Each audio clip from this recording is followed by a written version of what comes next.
Hey, what's going on everybody, and welcome back to another Fallout 4 mod review.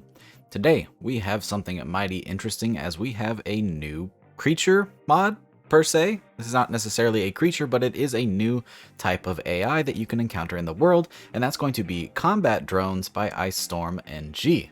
So, what this mod is going to do is add a variety of new drones throughout the Commonwealth that you can not only encounter in combat, but you can also acquire for your settlements and as some followers. So these are some super cool new enemies to encounter, and these things are no joke. They really are tough, and they have different levels that will make them even tougher. So, like I said, you can find these guys out in the world as enemies. You will find them mostly at high level encounters, and most of them are going to typically belong to factions. That being said, you can find them in some random encounters, so always stay aware if you hear a slight buzzing noise in the air. There are 3 different levels of drones that you need to keep an eye out for. The first is Luna. This is going to be your very basic drone, pretty weak compared to the others. Then next is Hawk, and then finally Hornet, Hornet being the toughest. They're not only going to be tougher in terms of damage, but they're also going to be much more durable. Speaking of durability, something I really appreciate about this mod is as you damage the drones, they actually start breaking off into pieces, which is a super cool feature. This really helps immerse them and make them feel real. Also, when you destroy one of these drones, you can acquire a new drone circuit board. That's going to be very important for some of the crafting that you can do in this mod. Now, aside from the different levels of drones, there are also different drones depending on the faction that you are fighting. So if you go somewhere like Gunner's Plaza, you will find the new Gunner drone. You can also find Brotherhood of Steel drones, Institute drones, and even some pretty unique ones like the very rare Vault Tech drone, which can be found near some of the vaults. Or if you're heading over to Nuka World, you can even find Nuka drones. As if that DLC wasn't hard enough, these guys now roam around the park, guarding it even after it is long abandoned. In terms of weaponry, these things will fire 5.56 miniguns by default. However, there are some different weapons on different faction variants. So those Brotherhood of Steel variants will have either that 5.56 minigun or a red Gatling laser. The Institute version will always be using the blue Gatling laser. And then the Gunner variants can use that minigun or a plasma Gatling, which is mighty scary when you start seeing plasma bolts flying at you at very high speeds. Now, that's just enemy drones. A big part of this mod is the ability to get drones for yourself, not only as a follower, but also at your workshop.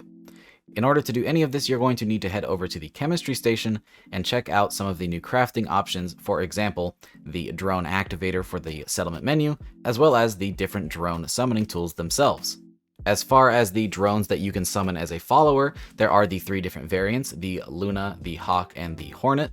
The Luna is going to require a handful of parts, but the biggest, most notable part is the military circuit board, making it the easiest to find. The Hawk is also going to require a handful of parts, but its circuit board is going to be the Assaultron circuit board. And then finally, the Hornet is going to require a drone circuit board, which means you're going to have to go out there, find a drone, take it down, and then bring back the parts so that you can craft yourself one.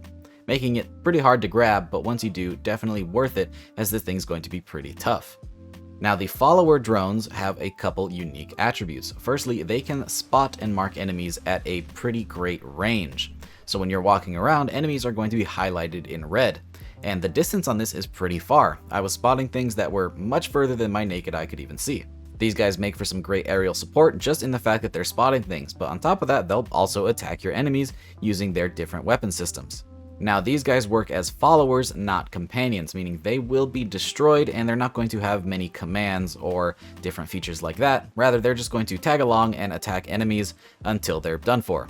Once they die, you cannot repair them, they are gone, and you're going to need to craft a new one. That being said, you can summon as many follower drones as you want, though the more you spawn, the more that their pathing might get messed up. These guys will collide with each other, so the more in the air, the harder it is for them to move around. It's recommended that you take 1 or 2 at a time, though you do have the ability to take more. That being said, you're probably not going to want to take that many, as if you're carrying one of the drones, they each weigh 85 pounds, so they're going to weigh you down a good bit. So what about workshop drones? Well, like I said earlier, you need to head over to the chemistry station where you can craft the new injection tool, which is going to add a new settlement menu to craft these drones. If you head over to your defense section, all the way at the end, there should be a new drone section where you can craft each of these guys. They're going to be the same crafting requirements as you would need to craft a follower drone, except these ones will stay at your base and guard the perimeter.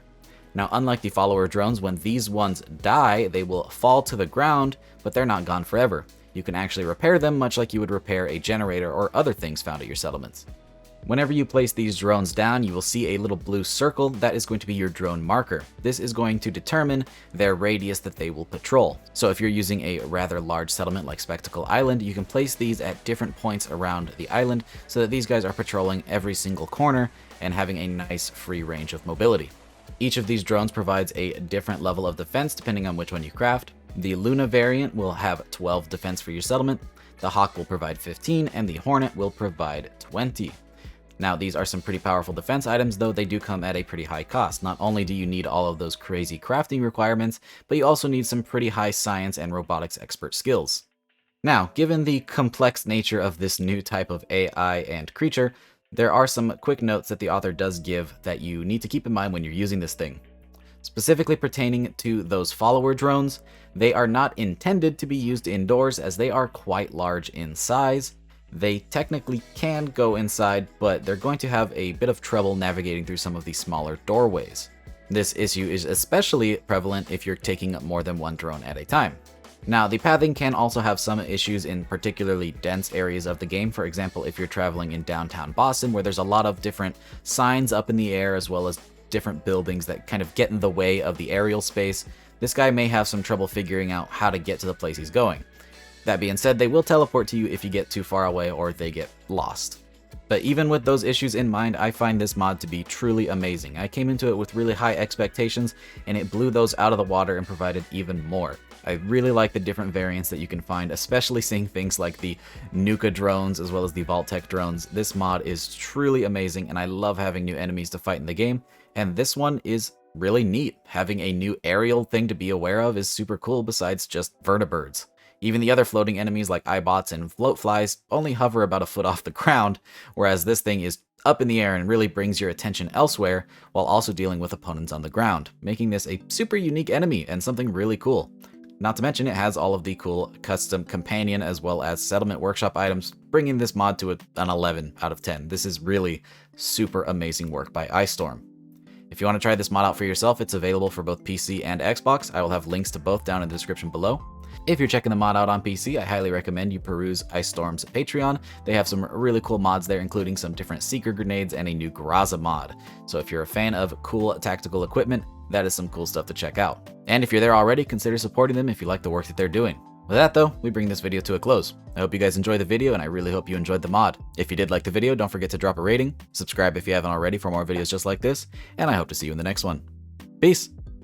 And really quick, I'd like to make a shout out to all of our patrons. Your donations are greatly appreciated and really help to support the channel and videos just like this one. So again, thank you.